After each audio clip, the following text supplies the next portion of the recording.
మరియు పెద్దలు ఇక్కడ కాన్స్టిట్యున్సీ ఎమ్మెల్యేగా గెలుపొందిన మన పెద్దలు సుదర్శన్ రెడ్డి గారికి, మరియు మన తాయర్ భాయ్ గారికి, మరియు మా సోదరులు మాజీ మేయర్ సంజయ్ గారికి, మరియు నూతనంగా ఎన్నికైన జిల్లా ప్రెసిడెంట్ మున్నూరు కాపు ప్రెసిడెంట్ మరియు ఇక్కడ రాజారెడ్డి అన్న గారికి, మరియు మా సోదరి మని మాజీ మేయర్ ఉప సర్పంచ్ గారికి, వార్డు మెంబర్స్కి, గ్రామస్తులకి, పత్రికా సోదరులకి, వేదికలు అలంకరించిన పెద్దలందరికీ నా యొక్క నమస్కారాలు తెలియజేస్తున్నా.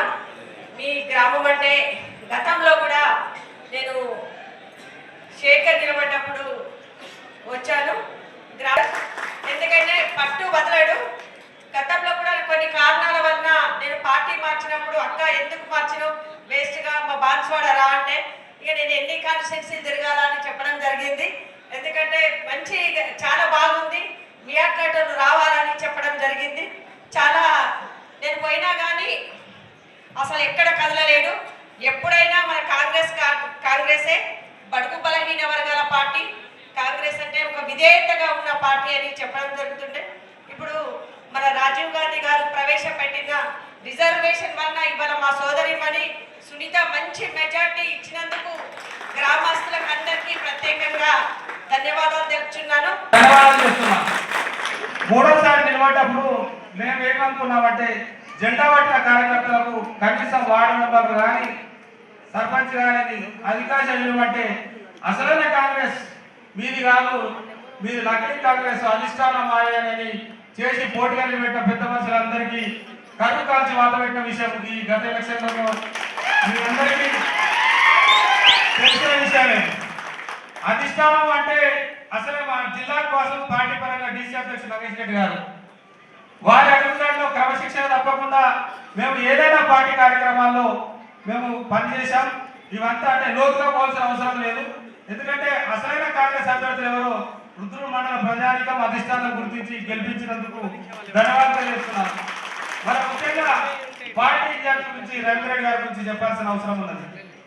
ఎందుకంటే ఎమ్మెల్యే ఎలక్షన్లప్పుడు 18 రోజుల ముందు టికెట్ వచ్చినప్పుడు పోచార శ్రీనివాస్ రెడ్డి గారు చేసిన పనులు మినిమం నాకు తెలిసి 60-70,000 మెజార్టీ రావాలి.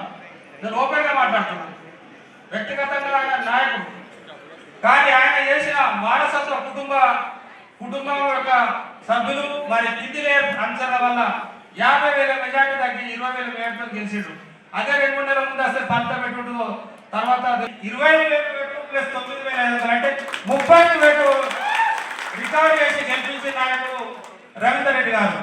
మరియు నేను ఎందుకంటే మన జూబ్లీ సెలక్షన్ పైన నేను అదే రోజు వచ్చేస్తాను. కానీ 15 రోజులలో ఇప్పుడు మన తాయర్ గారు పక్క ఎర్రగడ్డ నియోజకవర్గంగా ఇన్ఛార్జ్ ఉంటే రవీంద్ర షేక్పేట ఉంటే ఉన్నప్పుడు 15 రోజుల పొద్దున 6 గంటల ఫోన్ చేస్తుండే స్కూల్లో సార్ లేపినట్టు. నిజామాబాద్ జిల్లాలోని కాంగ్రెస్ పార్టీకి మూల స్తంభాలైనటువంటి ఇక్కడ ఈ నాయకత్వం అంతా రుద్రూరులో ఉంది. రేపు ఏ ఎన్నిక వచ్చినా సవాల్గా స్వీకరిస్తాం, మా సభ్యులను గెలిపించుకుంటామనేటువంటి మాట నేను ఏమనుకున్నా, నా తమ్ముడు తక్కువ మాట్లాడతాడేమో అని చెప్పి శేఖర్ భీముడిలాగా నేనున్నాను, అపోజిట్ పార్టీకి డిపాజిట్ రాకుండా చేద్దామనేటువంటి మాట మాట్లాడుతూ అన్నాడు. ఆయనకు హ్యాట్సాప్. కరుడు కట్టిన కాంగ్రెస్ కార్యకర్తగా ఎప్పుడూ ప్రజల్లో ఉండి ప్రజా సమస్యలను తెలుసుకుంటూ వాటిని ఏ విధంగా తీర్చాలనే ఆలోచన ఉన్నటువంటి వ్యక్తి శేఖర్. దానికి అండదండగా కష్టపడుతూ తెలంగాణ సాధనలో మాతో పనిచేస్తూ 4 సార్లు శాసనసభ్యుడిగా ఉంటూ ఇక్కడికి వచ్చి కూడా ఒకసారి ధన్యవాదాలు తెలియజేస్తున్నా.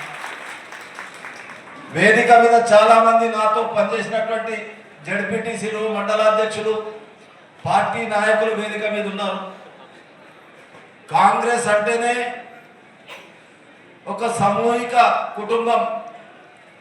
అప్పుడప్పుడు మనస్పర్ధలు రావచ్చు, కానీ మహాత్మా గాంధీ గారు కలలు కన్నటువంటి గ్రామ స్వరాజ్యం స్థాపించడానికి ఏదైతే కంకణం కట్టుకొని కాంగ్రెస్ పార్టీకి ముందుకు నడుస్తున్నటువంటి తరుణంలో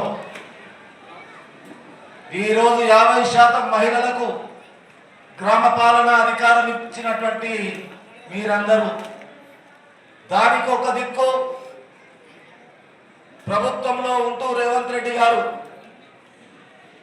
ఒక దిక్కు సంక్షేమం, ఒక దిక్కు అభివృద్ధి, రెండు నినాదాలతో ఆయన పనిచేస్తున్నటువంటి విధానం మా అందరిది పెద్దరికమేం కాదు. రేవంత్ రెడ్డి గారు చేసే ప్రతి కార్యక్రమం ప్రజల దగ్గరికి తీసుకువెళ్ళినటువంటి ఘనత మీది, కాంగ్రెస్ పార్టీ కార్యకర్తలది అనేటువంటి విషయాన్ని గుర్తు చేస్తూ ప్రజలు ఈరోజు గుర్తించారు. ఇందిరమ్మ పాలన, ప్రజాపాలన మాకు వస్తుందనేటువంటి విశ్వాసంతో కాంగ్రెస్ పార్టీని అధికారంలోకి తీసుకొచ్చారు.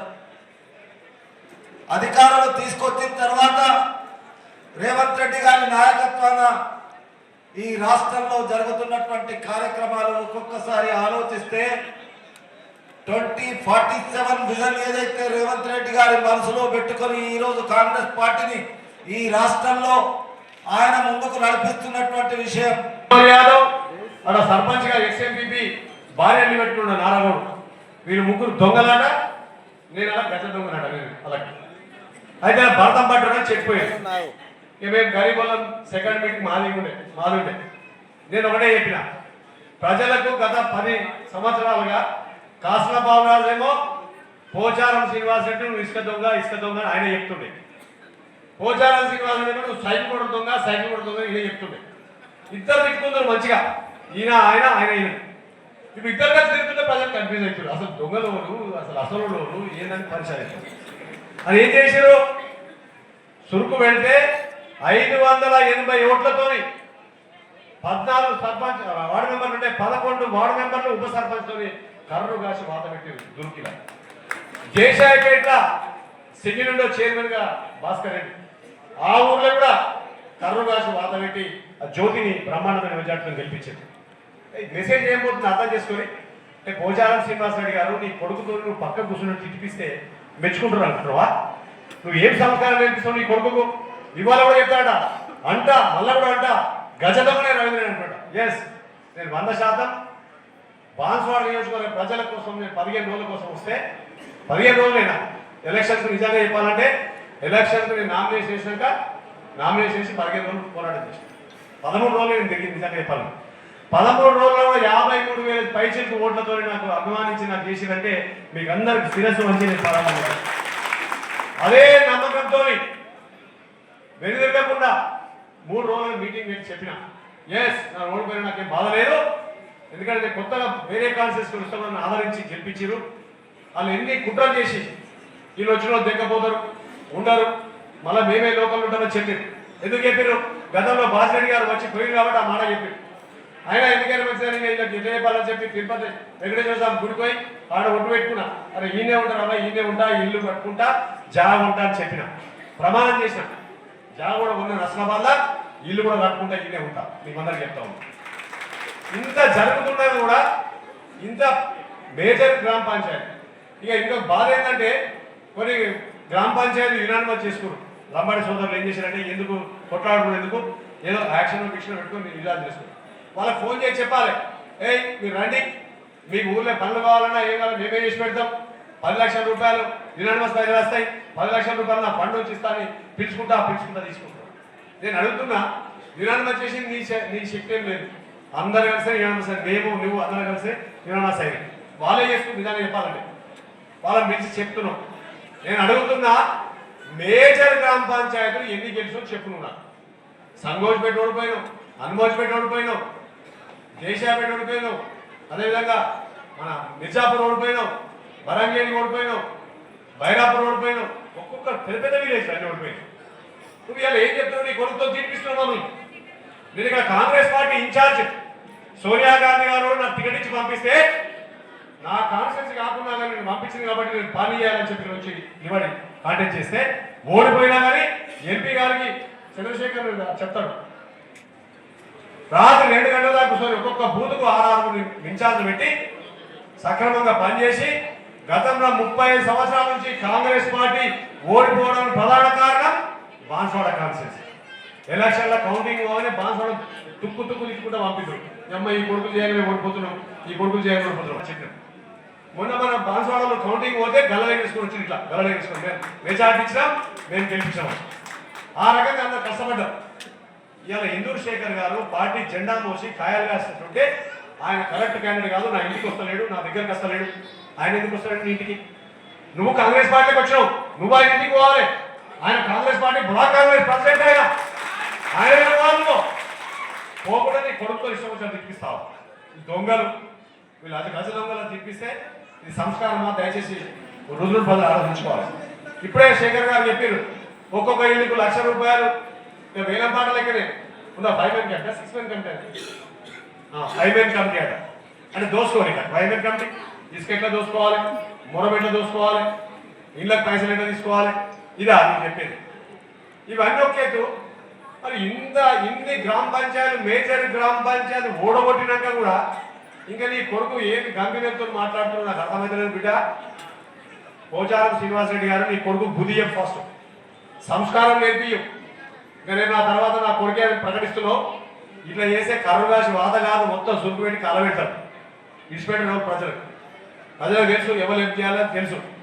కాబట్టి ఇవాళ మమ్మల్ని ఏదో కించపరుస్తున్నా, నేను డాగులు వేస్తున్నా, నేను డాగులకు కూడా భయపడ్డా. ఇంతకుముందు ఎవరు లేకుంటే భయపడ్డారు. ఇప్పుడు ఏమంటారు తెలుసా? సార్ నాకు రవీంద్ర మా సంగతి చూసుకుంటాడు, చెప్తున్నాను. రవీంద్ర రెడ్డి ధైర్యమే పనిచేస్తుంది కదా బాన్స్వాడ, గుర్తుపెట్టు. 100% రాత్రి 12 గంటల రాత్రి కానీ మీకు ఆపద వచ్చినప్పుడు నేను అండగుంటా. మీకు అన్ని విధాల ఆపద సంపదలు మీకు అండగుంటా. డెఫినెట్గా రాబో రోజుల్లో కాంగ్రెస్ పార్టీ రేవంత్ రెడ్డి గారు, మన పిసిసి అధ్యక్షులు మహేష్ కుమార్ గౌడ్ గారు బ్రహ్మాండమైన పరిపాలన చేసుకుని ముందుకు పోతా ఉన్నాం.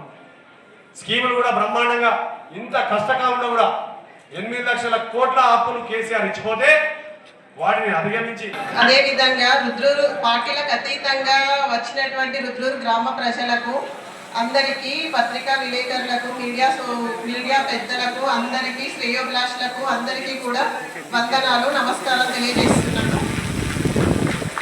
గత 10 సంవత్సరాలుగా నా భర్త అయినటువంటి ఇందూరు చంద్రశేఖర్ గారు చేసిన సేవలకు, అదేవిధంగా బ్లాక్ కాంగ్రెస్ కమిటీ అధ్యక్షుడిగా